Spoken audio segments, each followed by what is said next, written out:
All right, folks, we'll call the meeting to order and let's do the pledge of allegiance. Chad, could you do that for us right away? Good. I pledge allegiance to the flag of the United States of America and to the republic for which it stands, one nation, under God, indivisible, with liberty and justice for all. Thank you, Chad.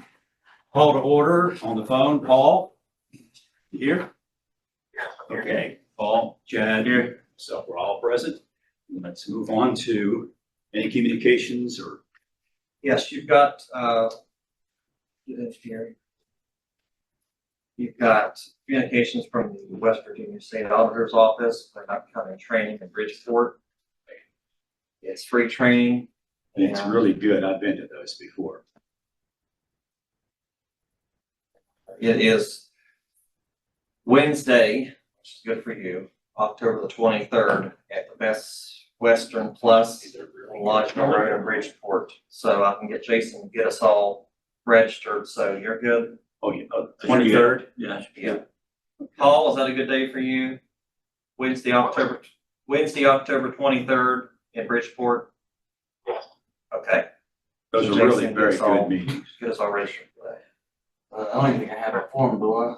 Yeah. Yeah, that's there to you too. Oh, okay, I'll look and see if I can find it. Okay. We'll get everybody registered and we'll send. Now that's the 23rd of, What's the time on that? It's 23rd of October. October 23rd. It's, That's what time of the day? We have a meeting that day. doors open at 8, training starts at 9, it's 9 to 4. Not, we have a water board meeting that day at 3. Well, we'll We can probably change have to, we have to change it Make a or motion. move it. We'll have to change or remove the time. Or We'll have to we can move it a day, whatever. We'll we'll try to work that out, Paul, and changing our water board meeting maybe one day where it's conducive to help you with your schedule. We'll make that decision between now and then. we have time. Okay, good enough. But that was the only communications. Nobody in attendance wishes to speak, so you can move on. All righty. Let's move on to the next item, which is the reading of our previous minutes. I'm sure we're not going to read them out loud. Have you had a chance to review them? Mm-hmm. What's your pleasure, guys? Make a motion that we approve the minutes from the last meeting. Motion seconded, and any further discussion? No. Hearing none, all in favor, signify by saying aye. Aye. Okay. Financial items, we've got the financial statements for month ending on the 31st. We have Jason here to go over those with you. Jason? Alright. We'll just go cut to the chase and we'll go back to the last page like we normally do, financial information sheet. If you guys have any questions on anything, then we can consider it for you. We're 16.67% through the budget year.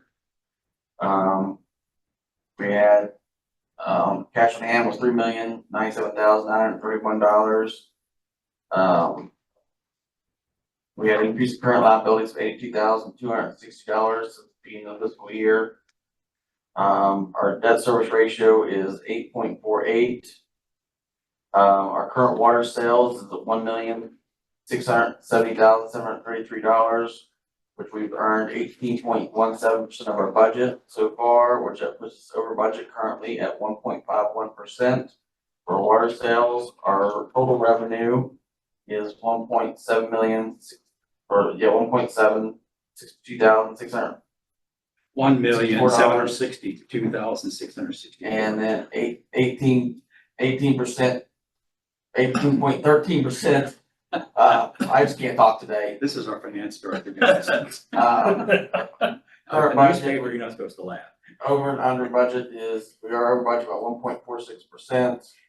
And our total operating expense is $1,184,460, and we are at 14.63% of our budget, so we're under budget by 2.03%. And then our chemical budget, we are just under budget at 16.65. Just kidding. I've done that before. You get the numbers, you get tongue-tied, thousands and millions and so on. It's easy to do. Especially when you're. It's a good job. I have a question on the debt service factor. Is that going up just a little bit or? Yeah, but it is gonna go up a little bit, and it should go up right now because of the rate increase. We haven't taken out the additional debt yet. Okay. So that is going to, it is going to increase for right now until we start paying on the other, once we start taking this new loan out for the project. And that's what's gonna drive that, Don't drive it down. it's gonna drive it down a whole lot. So we'll enjoy it last there. Any other questions? Chad, Paul, any questions? Now, Okay, let's move on and we'll just make a motion, we approve it. I make a motion we approve this. Second to the motion, I'll second. all in favor, say aye. Aye. Right, No invoices or quotes to present, so we'll move right on to General Manager's report, business matters. The Chestnut Street Water Line Replacement Project. We've got good news, and I won't spoil it for Dave. Dave Burns is in the back there, and he's going to let you know where we're at with the. No, it's completed. Hey, wait a minute, guys. Paved I'm sure we're plotting for all the people who live Yeah. along Second Street and use the street. and paved. Looks good too. Dave worked hard to be able to tell you that one will steal his thunder. Well, does the state do the striping on it or what does it? Who does that? Is there a line, Chestnut center Street was line? not striped There's before. no center line on that street at all anywhere. So they went so far, stopped, and then they. No they turn came back lane out there. here or anything. It just, okay. Very good. Yeah, he's scheduling a final walkthrough, because in order to pay for the final invoice, we've got to do a final walkthrough. So he's working with the contractor and Brasher to come up with some dates to do the final walkthrough, and then we'll probably have the next meeting, have the last pay requisition, and this project will be complete. Nice. So I wanna publicly thank Dave for overseeing this project from start to finish. And it's his first project he's done. He's done a very, very good job.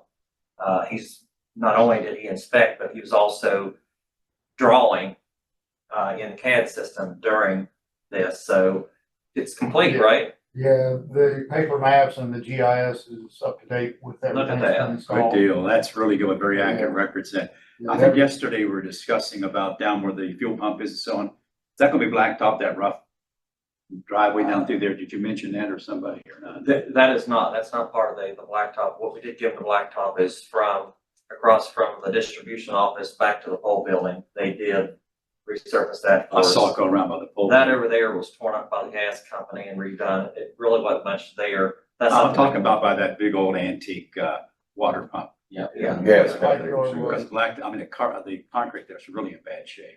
Yeah, well, that's where the big trucks are now filling up. So we can't put blacktop in there because we'll tear it up. Oh, So if we do anything, we'll have to resurface the concrete. Because you can put Okay. blacktop in there with those big heavy trucks. Okay, well, We'll have that's no what we were asphalt. talking about a minute ago.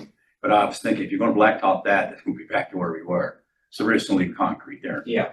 Okay. Yeah. It's okay. Very good. Anything else? Paul, any questions? No? Their question. Okay. Good job, Dave. Let's Yeah, move good on. job. Yeah, good job.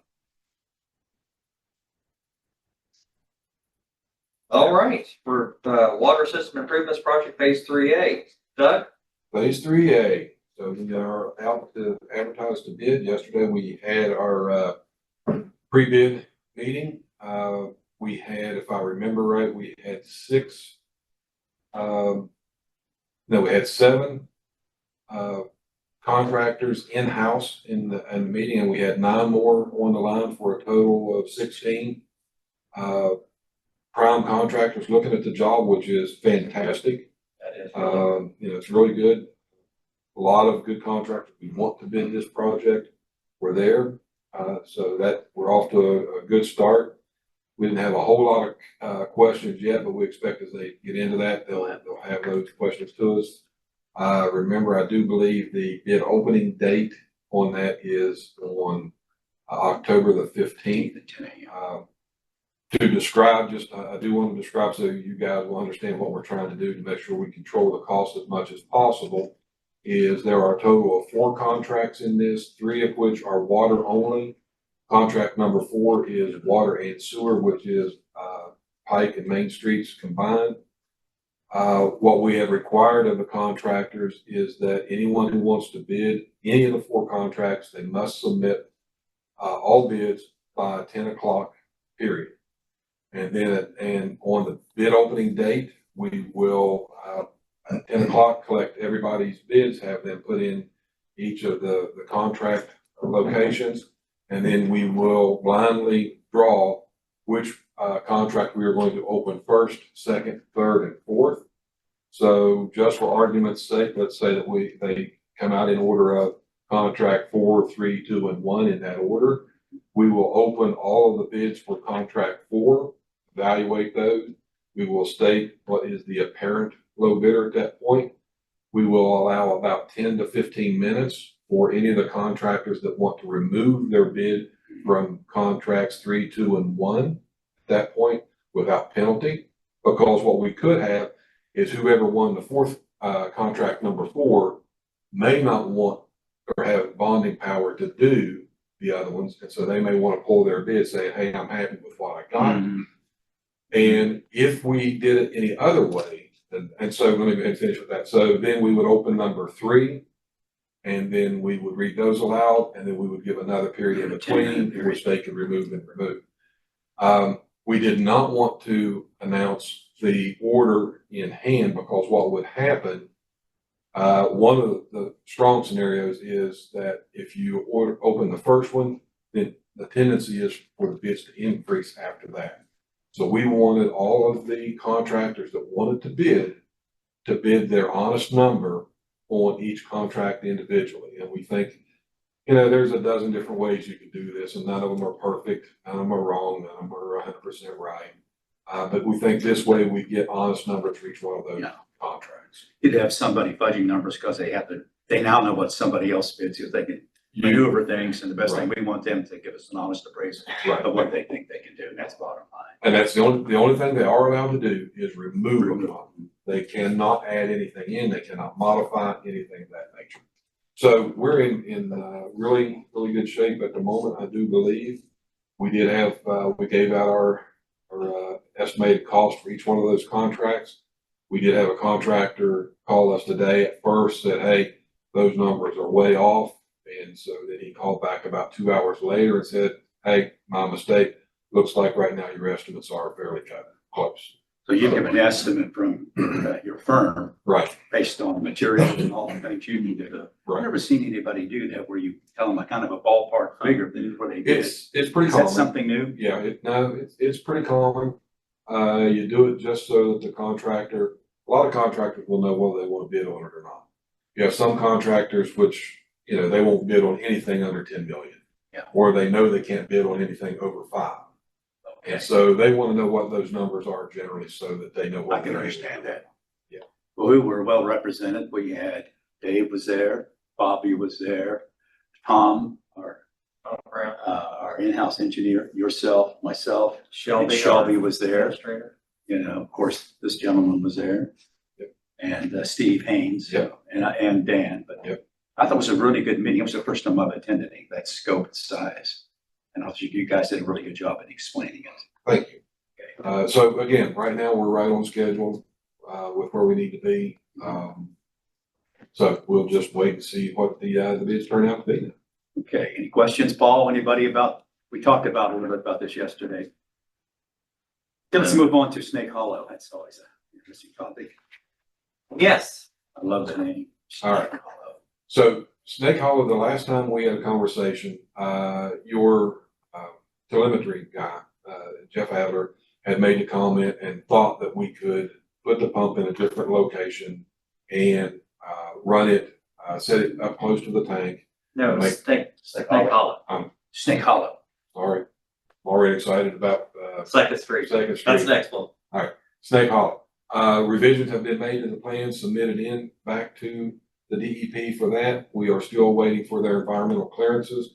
So they are not waiting on us on anything. We've got all of our stuff back to them, waiting for their environmental clearances before we go out to bid on those type of things. So How many of those homes do you think it's going to need? Just those last couple? I think there were only 2 that were going to need a individual pump And station. that's iffy, or is it? No, I'm pretty sure those will be. Okay. Yeah. Okay. Any questions about Snake Hollow?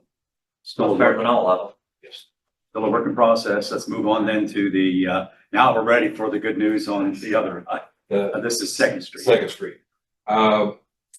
based upon some conversations just between myself, your general manager, Tom Brown, your engineer, and Jeff Adler, we started looking at the cost of if we move this pump station off of your existing property, doesn't matter which direction we go with that, we're going to have some slip issues. You can drive up by there, you can see where the banks are slipped. They are very unstable type of circumstances.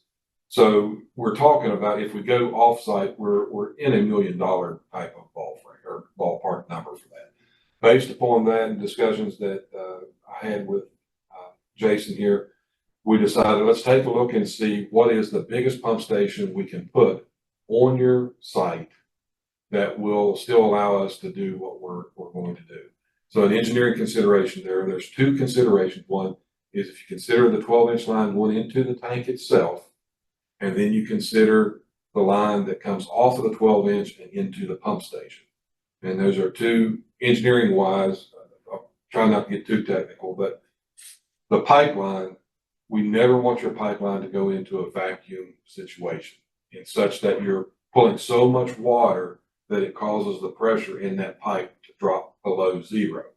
You can do that on from the pipeline up to the pump because it's the net suction pressure on it still allows it to suck it up in a vacuum, much like you would a hand pump that you would have at a home, because we can control that pipe much better in the circumstances that it occurs.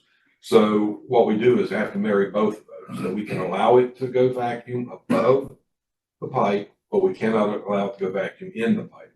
The reason we do not want it to go vacuum in that pipe is that pipe joints in general are made to always be under pressure from the inside out. And so the gaskets that are there, you always want a positive pressure on those to keep a seal.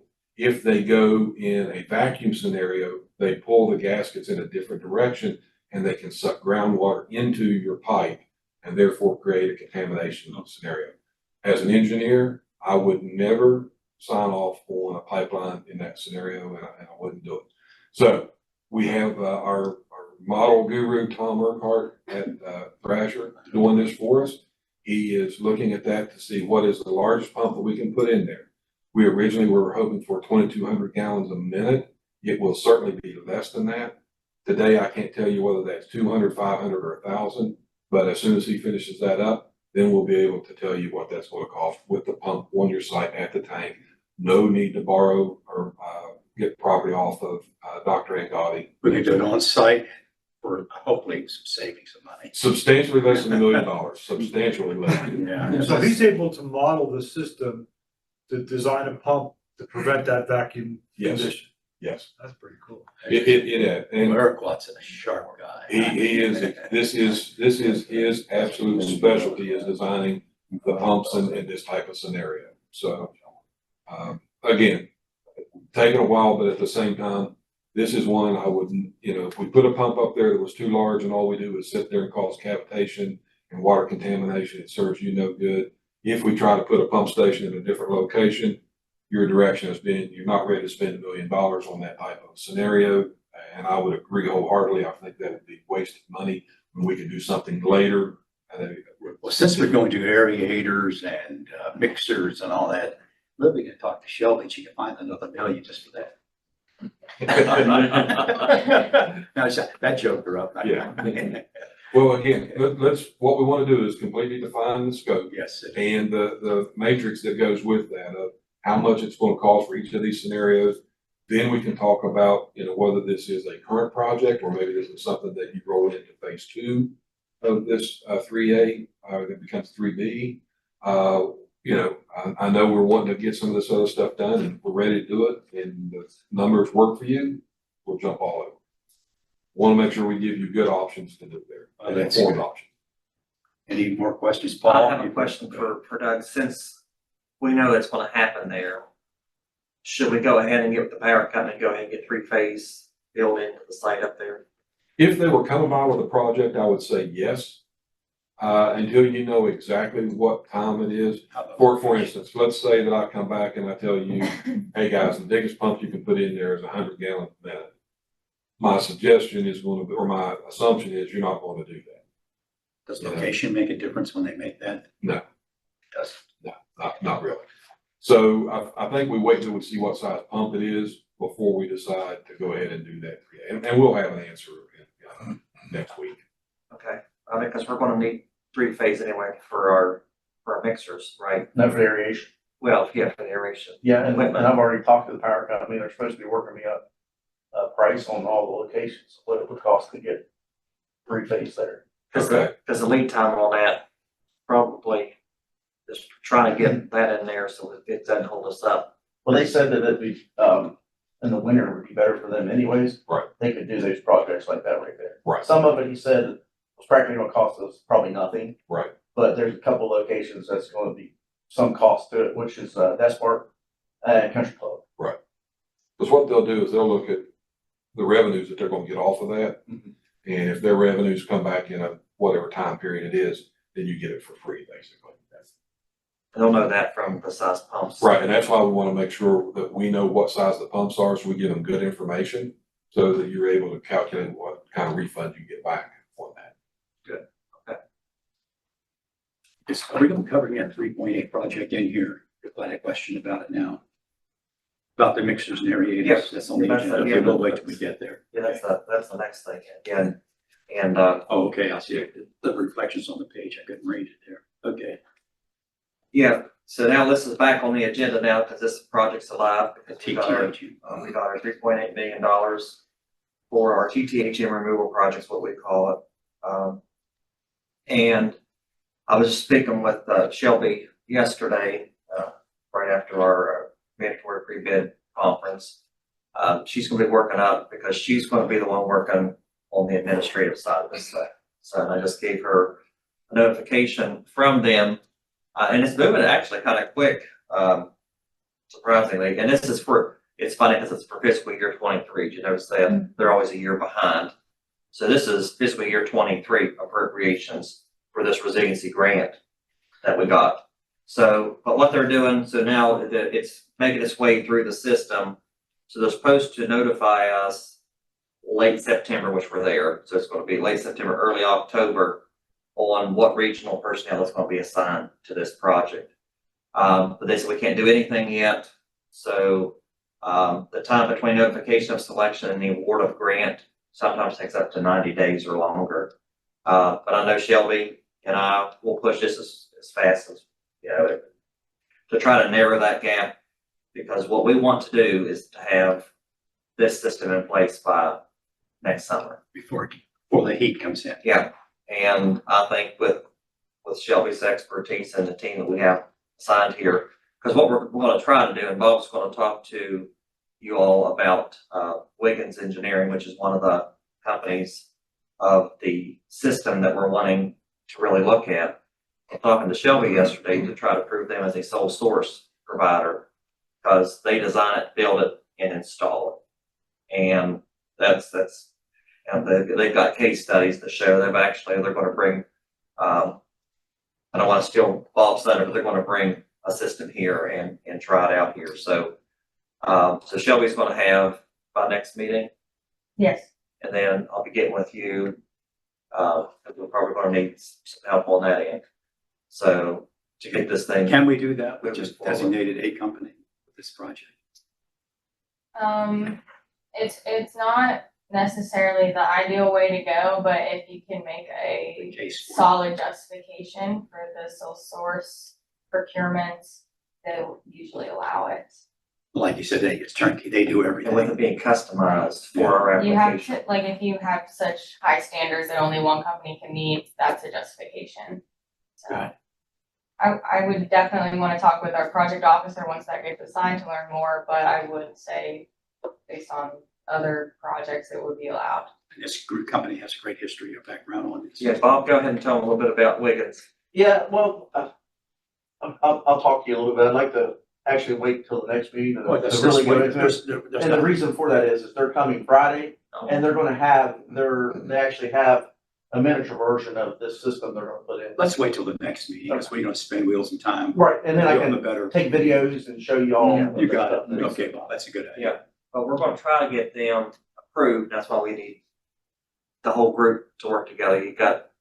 Obviously you got Third Engineering They're supposed to get approved through, because they're not licensed in West Virginia. They're going through the licensing now.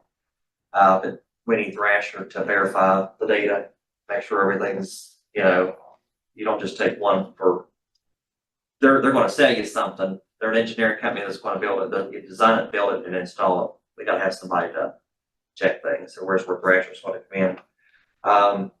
So we'll get all that together. Hopefully next time we get this thing moving, hopefully, or we have a project officer that's been assigned. Shelby can get with them and get pushing this thing. Like I said, and I know I'm probably shooting for the stars here, but I'd like to at least have the one main one here at the plant installed by next summer. Because that's where we found out where the issue is here.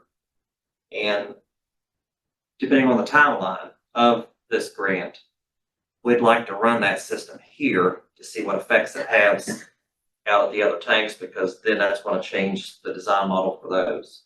So if we can remove all of it here, and what little bit that the TTHM levels increase in the system, that's gonna drive the design for those our other satellite sites that are storage tanks. So that's, am I right on that? That's kind of where we want to be. We want to get and that's the most costly, because it's the biggest area to try to out here. to maintain. Yeah, I think it's like 800,000 from them. Yeah. And one of the higher ones we got was like 1.6. We got a plan. Yeah. Sounds Yeah. good. Sounds And good. Paul, any questions? all the preliminary prices that we're looking at all fits within The three budget that we have. So it's very promising. Do you have any So- questions, Paul? Paul? No questions. Okay, let's move on then. So, move summary. Yeah, we'll have to discuss that in an executive session. Okay. Let's move on. And that takes us to the end of the agenda. We do have, before we go to that, as you can see in here, I've got some new numbers for you all for the material inventory and lead sample results Yeah. data. This is just hot off the press that I got, just a little bit ago. You'll share this with Paul at some point. Yep.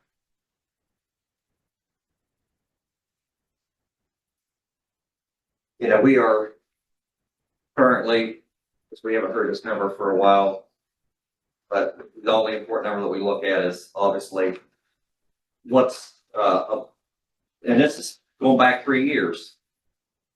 So we're looking at 103 samples, going way back when this whole lead situation started, 103 samples. That was above the 15, and we're at 3.9, 163%. So we were staying below 5%. That's what, Paul, we're now below 4% now. We're at 3.9163%. That's great news. So again, like we told ETA earlier today, we got a call with them at 2:00. Even with the hot temperatures that we had this year and the drought conditions and things like that. And the reason I say drought conditions, and Bob will tell you, what she mentioned at the last meeting with the chemical cost report.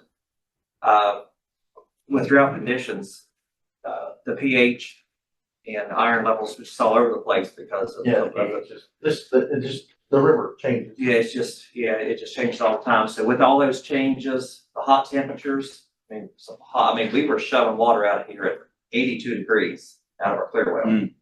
82 degrees. Wow. So you think it gets here, then it goes out This is into the system and it goes into the cookers that Bob calls our tanks, which is what they are.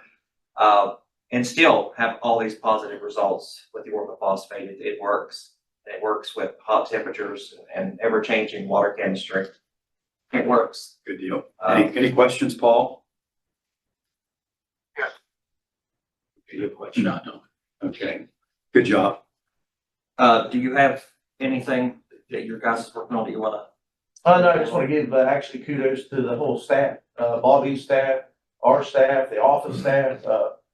We made a good effort of calling, trying to get inventory to customers. And what we didn't do, his crew, our crew, the office, they all went out and, flipped meter lids and got the rest of the inventory. So kudos to all you guys. Yeah, our staff from Friday, they started Friday and they finished up yesterday. They worked Saturday. Visited 2,620 sites. That's what our staff can do. Those were visual inspections in the meter well, and they did it. I am very proud of them. I'm glad you brought that up, Bob. They, everybody pulled together and hit the ground running. That's amazing. 2,620 sites that they hit, and was done by yesterday late morning. Wow. Yeah, so Great job. you task our staff with something that they go after, and I'm so proud of. I mean, I've got to give kudos to Alex Bell. He come in here and sat down with Clyde for what, Bob, day and a half? Yeah. And because it was scattered, but you can imagine 2,620 sites and they were just all over the place. So the guys wasn't running all over themselves out there. They structured them, put them all into 7 different devices, all in an order. And that's because of the orderly fashion they rolled out. We had 7 teams out there going, teams of 2. They got it done. Proud of them. They did a great job. And thankful for Bob's staff, like he said, they were the kind of the first step as they made 1,900 calls to go out there, and they got about 40% return on that. So that was less sites that our guys had to actually go physically to there. So it's been, so just imagine with all these identification methods, we've done surveys with 120 Water. We've done email surveys outside of 120 Water. We send emails out. We've done telephone calls. We've done potholing. We've done visual inspections, and we've done predictive modeling. All these just to get, we're finished. As of yesterday morning, we're finished. EPA was very happy with our outcome. We told them, hey, we're finished. So what Clyde's doing now and we'll be doing next week is merging all that data. So we've got over 8,000 sites we're bringing together, and then he's going to do some test uploads to the state site to make sure there's no hiccups. And then by next Friday, our inventory will be submitted officially to our regulatory agencies ahead of schedule. Wow. Ahead of Way to schedule. go. We have one heck of a team. Ahead of schedule, yeah. Wow. So I'm very happy. Like I said, we got outstanding staff here. I'm so blessed to be here to work alongside them. Any comments, Paul? No, other than that's a great job, Jason. Yeah. Yeah, great job, Bob. Bob, do you have anything? Yeah, I'll go around the room. Anybody have anything to add for the cause? Catching everything up on Go Canvas, and tomorrow we'll try to concrete some places and stuff if it's not raining. Then we got a lot of blacktop to do. We're coming to the end of the Yep. agenda. Okay, one thing, I'll just jump around the room real quick, because I think out of this agenda in our executive session, I don't think there's anything we'll take action on. No. As voting. So that's for your benefit, and Mr. Newspapers, we're always cooperative. This will be all the stuff we'll be discussing publicly. We'll come out of this meeting and there'll be no votes taken. So, and those meetings are confidential. It's an executive session. So if you have any questions, we'll take a break right now for like 5 or 10 minutes. So if you have any questions you want to ask, and then we'll resume. A motion to go into an executive session of, Make a motion, we get an executive session. under attorney-client For the attorney. Paul, second? Second. Okay, all in favor, say aye. Aye. Aye. Motion carries. So folks, thanks for coming.